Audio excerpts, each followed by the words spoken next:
Assalomu alaykum, hurmatli bizning obunachi kuzatuvchilarimiz. Navbatdagi oshxona mebelimizni uстановка jarayonini tugatib bo'ldik. Ishimiz 1 metr agrometrga sochda bo'ladi doimgidek. Bu chekkadan chap tomonga 3 metr oshxona mebeli bo'ldi.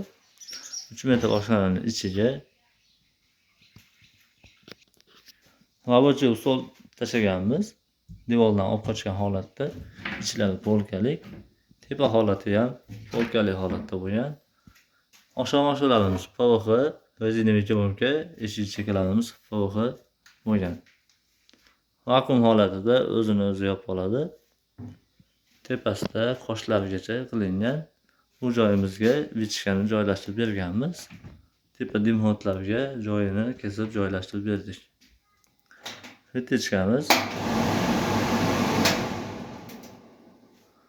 bu joyga gaz plitasini ham o'zimiz joylashtirib berdik. Ishlaydi. Duxovka, mikrovanovka joy qo'yilgan. Temirlik, mustahkam noshkalarni qilib berdik. Topmalarimiz doimgidek komplekt holatda. Ustol usti rossiyskiy installyatsiyada bo'lgan. Orqalarimiz granit holatda qilib berdik. Ishimizni chekkalarini suv o'tmaydigan zashitalarini qilib berganmiz. Tuz, xomchoy, kofe foydalangani ochiq polka bo'ldi. Tepalari pone polka holatda bo'ldi. Original shurshurkani ham joylashtirib berdik. Patnislik. Bu tomoni ham polka holatda ishlangan. Mo'ykani to'rtburchak originali yaxshisi, setkasi, simsitili, dozorlargacha qo'yib berdik.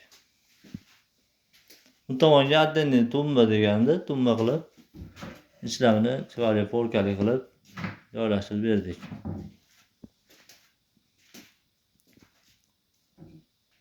Ishimizda summasiga keladigan bo'lsak, 1 metr pagonometrga 1.800.000 so'mdan bo'ldi. Ichida kafel granit, to'rtburchak mo'ka simsitili, shurshurkasi, qosh soladigan podstavkasi ichida bo'ldi. Dastlabki uстановкасы. Gaz plita vichkasiga 2 million so'm qo'shildi. 1.100.000 so'mga gazini olganmiz. 900.000 so'mga turbo motorlik Artel firmani vichkasini qo'yib berdik. Bo'ylari 2.10 ga chiqadi. 1.800.000 so'mdan anjon ichiga dastlabki uстановка mo'ka komplektlari ichida bo'ladi. Telefon nomerlarimizni shu video ostiga yozib qoldirib qo'yamiz. Ishimiz to'liq holati mana.